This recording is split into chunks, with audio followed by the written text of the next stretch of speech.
সংবাদ শিরোনাম। আমেরিকা এবং অন্যদের ব্যাপক সমর্থন সত্ত্বেও ইহুদিবাদী ইসরায়েল প্রতিরোধকামীদের পরাজিত করতে পারেনি, সর্বোচ্চ নেতার মন্তব্য। তীব্র প্রতিবাদ ও বিক্ষোভের মুখে মার্কিন কংগ্রেসে ভাষণ দিলেন নেতানিয়াহু। যুদ্ধ অপরাধী ও মিথ্যাবাদী বললেন স্বতন্ত্র সিনেটর বার্নি স্যান্ডার্স। 5 দিনের রিমান্ডে বাংলাদেশ জাতীয় পার্টির chairman Andalib Rahman Partha DB police পরিচয়ে তুলে নেয়ার অভিযোগ পরিবারের। এবং পশ্চিমবঙ্গ ও বিহারের 5 জেলা নিয়ে কেন্দ্র শাসিত অঞ্চল গঠনের দাবি ঝাড়খণ্ডের বিজেপি এমপির।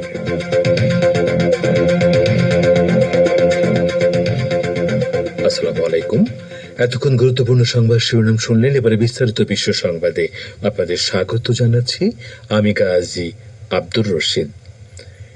ইসলামী প্রজাতন্ত্র ইরানের সর্বোচ্চ নেতা আয়াতুল্লাহ উজমা খামেনেই বলেছেন, মার্কিন সরকার এবং আরও বহু দেশের ব্যাপক সমর্থন পাওয়া সত্ত্বেও ফিলিস্তিনের ইসলামী প্রতিরোধকামী সংগঠনগুলোকে ইহুদিবাদী ইসরায়েল পরাজিত করতে ব্যর্থ হয়েছে। ইসলামী প্রজাতন্ত্র ইরানের সর্বোচ্চ নেতা আয়াতুল্লাহ উজমা খামেনেই বলেছেন, মার্কিন সরকার এবং আরও বহু দেশের ব্যাপক সমর্থন পাওয়া সত্ত্বেও ফিলিস্তিনের ইসলামী প্রতিরোধকামী সংগঠনগুলোকে ইহুদিবাদী ইসরায়েল পরাজিত করতে ব্যর্থ হয়েছে। তিনি বলেন, প্রতিরোধকামী শক্তি প্রতিদিনে স্পষ্ট থেকে স্পষ্টতর হচ্ছে। গতকাল সামাজিক মাধ্যম এক্স পেজে সর্বোচ্চ নেতার অফিসিয়াল অ্যাকাউন্টে হিব্রু ভাষায় দেয়া এক পোস্টে তিনি একথা বলেছেন। পোস্টটিতে কিছু হামলার ভিডিও যুক্ত করা হয়েছে।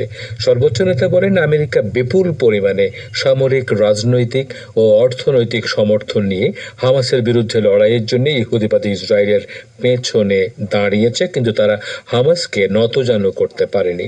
গত 7 অক্টোবর থেকে ইসরায়েল অবরুদ্ধ গাজা উপত্যকার ফিলিস্তিনি জনগণের বিরুদ্ধে বর্বর আগ্রাসন ও গণহত্যা চালিয়ে আসছে। এতে এ পর্যন্ত কমপক্ষে 39,670 জন ফিলিস্তিনি শহীদ হয়েছেন, যার বেশিরভাগই নারী ও শিশু।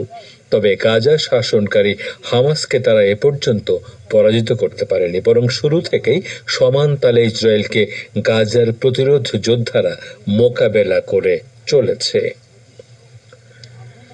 ফিলিস্তিনপন্থী প্রতিবাদকারীদের তীব্র বিক্ষোভের মুখে মার্কিন কংগ্রেসে ভাষণ দিয়েছেন যুক্তরাষ্ট্র সফররত ইহুদিবাদী ইসরায়েলের যুদ্ধবাজ প্রধানমন্ত্রী বেনিয়ামিন নেতানিয়াহু। বুধবার রাতে তিনি যখন কংগ্রেসে ভাষণ দেন, তখন ওয়াশিংটন ডিসির ক্যাপিটাল হিলের সামনে হাজার হাজার বিক্ষোভকারী ইসরায়েল বিরোধী বিক্ষোভে ফেটে পড়েন।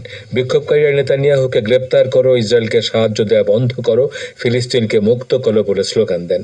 বিক্ষোভকারীরা মার্কিন কংগ্রেস ভবনের সামনে অবস্থান ধর্মঘট করেন। আগের দিন একই স্থানে নেতানিয়াহুর বিরুদ্ধে বিক্ষোভ প্রদর্শনের দায়ে প্রায় 200 জনকে আটক করা সত্ত্বেও বুধবার আরও বেশি সংখ্যায় বিক্ষোভকারী সমবেত হন। গাজা উপত্যকায় ইসরায়েলের চলমান গণহত্যার প্রতি আমেরিকার আরও বেশি সমর্থন আদায় করতে ওয়াশিংটন সফরে রয়েছেন ইহুদিবাদী প্রধানমন্ত্রী। তিনি যাতে কংগ্রেস ভবনে যেতে না পারেন, বিক্ষোভকারীরা সে চেষ্টা চালালেও মার্কিন পুলিশ তাদের ছত্রভঙ্গ করে দেয়।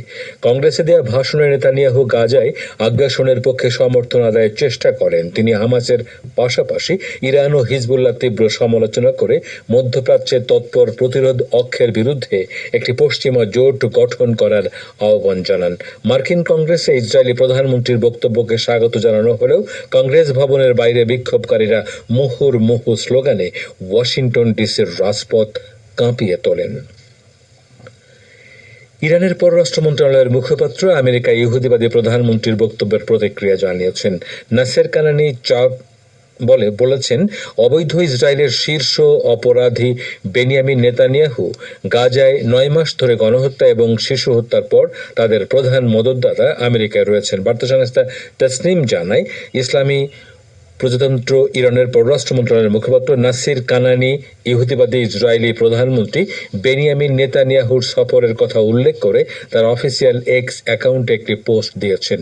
পোস্টে তিনি লিখেছেন, অবৈধ রাষ্ট্র ইসরায়েলের প্রধানমন্ত্রী গাজায় 9 মাস ধরে গণহত্যা এবং শিশু হত্যার মতো অপরাধ করেছেন। সেই শীর্ষ অপরাধী এখন তার মদতদাতাদের কাছে রয়েছেন। তিনি আরও লিখেছেন, কয়েক দশক ধরে পশ্চিমা সভ্যতার প্রতারকরা বিশ্ববাসীর কাছে নিজেদেরকে নির্দোষ এবং মানব হিতৈষী হিসেবে দেখানোর চেষ্টা করে এসেছে, কিন্তু তাদের সেই চেষ্টা পানিতে নকশা করার মতো ব্যর্থ হয়েছে। কেননা ইসরায়েলের পৃষ্ঠপোষকতা করার মধ্য দিয়ে আমেরিকার রাজনীতির বিভৎস এবং হিংস্র চেহারা সারা বিশ্বের কাছে প্রকাশ হয়ে গেছে। কানানি আরও বলেন, আমেরিকা এবং ইউরোপীয় নেতাদের মুখ থেকে শোনা সবচেয়ে হাস্যকর একটি স্লোগান হলো মানবাধিকারের স্লোগান। এদিকে আমেরিকার শীর্ষ পর্যায়ের সিনেটর বার্নি স্যান্ডার্স বলেছেন, ইহুদিবাদী ইসরায়েলের প্রধানমন্ত্রী বেনিয়ামিন নেতানিয়াহু শুধু যুদ্ধ অপরাধী নন, তিনি একই সঙ্গে মিথ্যাবাদীও বটে। মার্কিন কংগ্রেসে নেতানিয়াহুর দেয়া ভাষণের ব্যাপারে প্রতিক্রিয়া জানাতে গিয়ে বার্নি স্যান্ডারসন একথা বলেন। তিনি বলেন, নেতানিয়াহু একজন যুদ্ধ অপরাধী। গাজা যুদ্ধ অবসানের জন্য আমাদের সবকিছু করতে হবে এবং সেখানে সাধারণ মানুষের দুর্ভোগ দুর্দশা দূর করার জন্য পর্যাপ্ত পরিমাণে মানবিক ত্রাণ সহায়তা পাঠাতে হবে। আজ সকালে সামাজিক মাধ্যম এক্স পেজে দেয়া এক পোস্টে স্যান্ডার্স এসব কথা বলেন। মার্কিন সেনেটর বলেন, ইসরায়েলের নেতানিয়াহুর পদত্যাগ চায়। এজন্য আগাম নির্বাচনের বিষয়টি মাথায় রেখে তিনি মার্কিন কংগ্রেসে তার নির্বাচনী প্রচারণা চালাতে এসেছেন। ইহুদিবাদী প্রধানমন্ত্রীকে ইঙ্গিত করে স্যান্ডার্স সুস্পষ্টভাবে বলেন, মার্কিন কংগ্রেসে কোনো যুদ্ধ অপরাধীকে সম্মান জানানোর এটিই প্রথম কোনো ঘটনা। ইসলামী প্রজাতন্ত্র ইরানের 12 সদস্যের অভিভাবক পরিষদ মাসুদ পেজেশকিয়ানকে প্রেসিডেন্ট হিসেবে দায়িত্ব পালনের আনুষ্ঠানিক অনুমোদন দিয়েছে। ইরানি নির্বাচনের সামগ্রিক বিষয় দেখভাল করার দায়িত্ব পালন করে থাকে এই পরিষদ। অভিভাবক পরিষদের মুখপাত্র হাদি তাহান নাজিব গতকাল জানান, মাসুদ পেজেশকিয়ানকে প্রেসিডেন্ট হিসেবে দায়িত্ব পালন করার জন্য চিঠিতে সই করেছেন পরিষদের সদস্যরা। গতকাল দিনের প্রথম ভাগে চিঠিতে সই করার পর তা সর্বোচ্চ নেতার দপ্তরে জমা দেয়া হয়েছে। নির্বাচনী আইন অনুসারে এই চিঠির একটি কপি ইরানের স্বরাষ্ট্রমন্ত্রী আহমদ ওয়াহিদের কাছে পাঠানো হয়েছে। আগামী 28 আগস্ট রোববার আনুষ্ঠানিকতার মধ্য দিয়ে সর্বোচ্চ নেতা মাসুদ পেজেশকিয়ানকে প্রেসিডেন্ট হিসেবে দায়িত্ব পালনের জন্য অনুমোদন দেবেন বলে আশা করা হচ্ছে। এরপর 30 আগস্ট মাসুদ পেজেশকিয়ান ইরানের জাতীয় সংসদে আনুষ্ঠানিকভাবে শপথ গ্রহণ করবেন। আপনারা বিশ্ব সংবাদ শুনছেন রেডিও তেহরান থেকে, আর প্রচারিত হচ্ছে বাংলাদেশ ও ভারতে শর্টওয়েভ 25 মিটার ব্যান্ডে, এছাড়া বিশ্বজুড়ে ইন্টারনেট ও স্যাটেলাইটে। বাংলাদেশ জাতীয় পার্টির বা বিজেপি চেয়ারম্যান ও সাবেক সংসদ সদস্য ব্যারিস্টার আন্দালিব রহমান পার্থকে 5 দিনের রিমান্ড দিয়েছেন আদালত। আজ ঢাকার অতিরিক্ত চিফ মেট্রোপলিটন ম্যাজিস্ট্রেট মোহাম্মদ সুলতান সোহাগ উদ্দিনের আদালতে শুনানি শেষে এ রিমান্ড মঞ্জুর করা হয়। দুপুরে মামলার তদন্তকারী কর্মকর্তা ডিবির পরিদর্শক আবু সাঈদ তাকে আদালতে হাজির করে 10 দিনের রিমান্ড আবেদন করেন। এর আগে কোটা আন্দোলনের সময় সেতু ভবনে হামলা ও অগ্নিসংযোগের ঘটনায় বনানী থানার মামলায় তাকে গ্রেপ্তার দেখানো হয়। গত রাতে রাজধানীর বারিধারা থেকে তাকে ডিবি পুলিশ পরিচয়ে তুলে নেওয়ার অভিযোগ করে তার পরিবার। সম্প্রতি কোটা সংস্কারের দাবিতে আন্দোলনরত শিক্ষার্থীদের পক্ষে সামাজিক যোগাযোগ মাধ্যম ফেসবুকে বিভিন্ন পোস্ট দেন ব্যারিস্টার আন্দালিব রহমান পার্থ। তিনি একসময় বিএনপি নেতৃত্বাধীন 20 দলীয় জোটের অন্যতম নেতা ছিলেন। পরে জোট থেকে বেরিয়ে যান আন্দালিব রহমান পার্থ। ভারতের পশ্চিমবঙ্গ ও বিহারের মুসলমান সংখ্যাগরিষ্ঠ 5টি জেলা নিয়ে কেন্দ্রশাসিত অঞ্চল গঠনের দাবি তুলেছেন ঝাড়খণ্ডের বিজেপি সাংসদ নিশিকান্ত দুবে। তার দাবি, মালদা এবং মুর্শিদাবাদে বিশাল পরিমাণে অনুপ্রবেশ হচ্ছে। তার জেরে ওই এলাকার জনবিন্যাসে বড় সড় পরিবর্তন দেখা যাচ্ছে, ফলে হিন্দু ধর্মের অস্তিত্ব সংকট দেখা দিয়েছে। তিনি বলেন, মালদা ও মুর্শিদাবাদ থেকে এসে আমাদের এখানে হিন্দুদের উপর অত্যাচার চালাচ্ছে। ঝাড়খণ্ডের পুলিশ কোনো কাজ করতে পারছে না। মুসলিমদের সংখ্যায় বাড়ছে। কেন্দ্রশাসিত অঞ্চল তৈরি করুন, এনআরসি লাগু করুন ওই এলাকায়। কিছু না হলেও সংসদীয় কমিটি পাঠান। তিনি দাবি করেন তার রাজ্য ঝাড়খণ্ডে আদিবাসী জনসংখ্যা 10% কমে গেছে। বাংলাদেশি অনুপ্রবেশকারীদের সঙ্গে আদিবাসী মহিলাদের বিবাহের সংখ্যা বৃদ্ধি পাওয়াতে এই সমস্যা তৈরি হয়েছে বলে দাবি করেন নিশিকান্ত। আপনারা বিশ্ব সংবাদ শুনছেন রেডিও তেহরান থেকে, আর প্রচারিত হচ্ছে বাংলাদেশ ও ভারতের শর্টওয়েভ 25 মিটার ব্যান্ডে।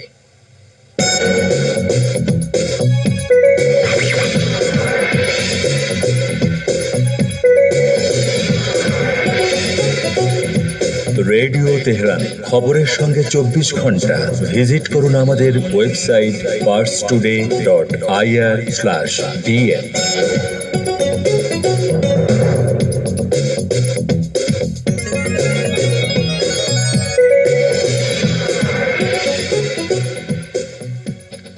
আবারও ফিরে এলাম বিশ্ব সংবাদে। ফিলিস্তিনের ইসলামী প্রতিরোধ আন্দোলন হামাসের শীর্ষ পর্যায়ের নেতা আহমেদ আবদেল হাদি বলেছেন, অবরুদ্ধ গাজার ভবিষ্যৎ নির্ধারণের বিষয়ে ফিলিস্তিনি জাতি ঐক্যবদ্ধ রয়েছে। চীনের মধ্যস্থতায় ফিলিস্তিনি সংগঠনগুলোর মধ্যে একটি সংহতি চুক্তি মূল্যায়ন করার সময় তিনি একথা বলেন। লেবাননের হামাসের প্রতিনিধি আহমদ আবদেল হাদি বলেন, ফিলিস্তিনি সংগঠনগুলোর মধ্যকার মতপার্থক্য দূরে সরিয়ে রাখার সিদ্ধান্তটি ফিলিস্তিনি জাতির ঐক্যের বার্তা বহন করে। এই ঐক্যে 7 অক্টোবর পরিচালিত আল-আকসা অপারেশনের ফলাফল বলে তিনি উল্লেখ করেন। লেবাননের আল মায়াদিন টেলিভিশন চ্যানেলকে আহমদ আবদেল হাদি বলেন, বেইজিং থেকে যে বিবৃতি প্রকাশ করা হয়েছে তাও আল-আকসা অভিযানের ফলাফল। মার্কিন প্রেসিডেন্ট জো বাইডেন বলেছেন, নভেম্বরের নির্বাচন দেশের জন্য একটি পরিবর্তনের বিন্দু হবে। গত রোববার নির্বাচনী প্রতিযোগিতা থেকে সরে দাঁড়ানোর পর প্রেসিডেন্ট বাইডেন গতকাল প্রথম প্রকাশ্য ভাষণে কথা বলেন। রোববার জো বাইডেন ঘোষণা দিয়েছিলেন যে তিনি দ্বিতীয় মেয়াদের নির্বাচনে প্রতিদ্বন্দ্বিতা করবেন না, বরং তিনি তার স্থলে নির্বাচনের প্রতিদ্বন্দ্বিতার জন্য ভাইস প্রেসিডেন্ট কমলা হ্যারিসকে সমর্থন দেন।